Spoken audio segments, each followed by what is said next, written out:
step back and get into exactly how the progress that early childhood has made and how an assessment, and also I think where we have room to grow. But I do think that we have to think about the proliferation of brain science that has come out in the last couple decades as well, that really points to early childhood as a foundation for the later learning and achievement, but also points to the fact that that brain development happens in the context of relationships and the adult capacity the capacities of the adults around the young children matters greatly. And so I'm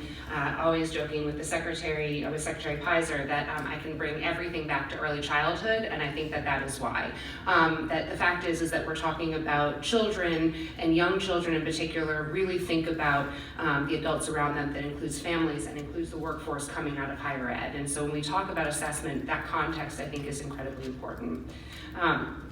I think where some of the progress and some of the lessons that early childhood has made as this brain research has come out is how you can actually look at formative assessments as whole child assessments, and that has been embedded in a lot of our policies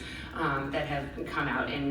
from our funding streams. Whether you're looking at Head Start or whether you're looking at childcare, Massachusetts has made great strides in how we actually think about embedding formative assessments into teacher practice in a way that informs instruction, allows that individualized instruction in the classroom. That's incredibly important to really address the equity gap that we see in outcomes later on. That said, I think that we have a lot of room to grow in some summative assessments, which are areas where we're not looking at that diagnostic. How do we inform the instruction? How do we think about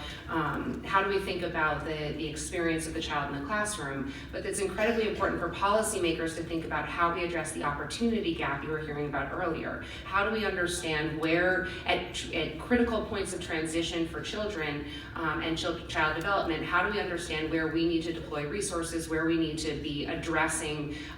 more specific needs of communities and of the adult capacities to be able to address children's needs. And so I think that there's rooms to think about that, not only in how we inform early childhood, but also really substantively how we step into and increase the alignment with K-12, as Maria was saying, and really think about what that means for our teacher preparation, as I hope we talk about a little bit more.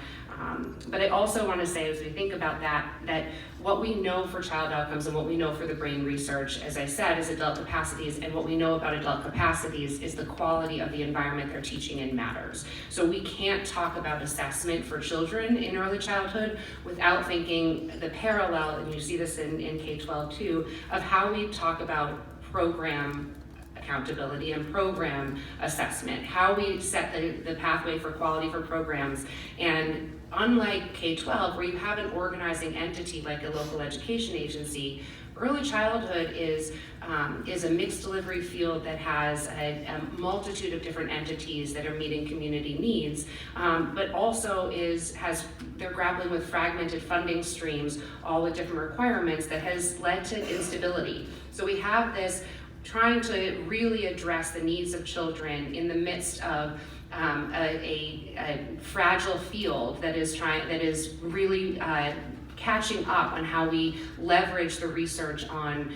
the most effective time, in my opinion, the most effective time to intervene on a child's life, on really thinking about how we address the achievement gap we see later on, which is evident by 12 months, we can see it in children. And that's about their environment and the communities we build, and the programs that have access to, and the structures we put in place to support those programs at the community level. So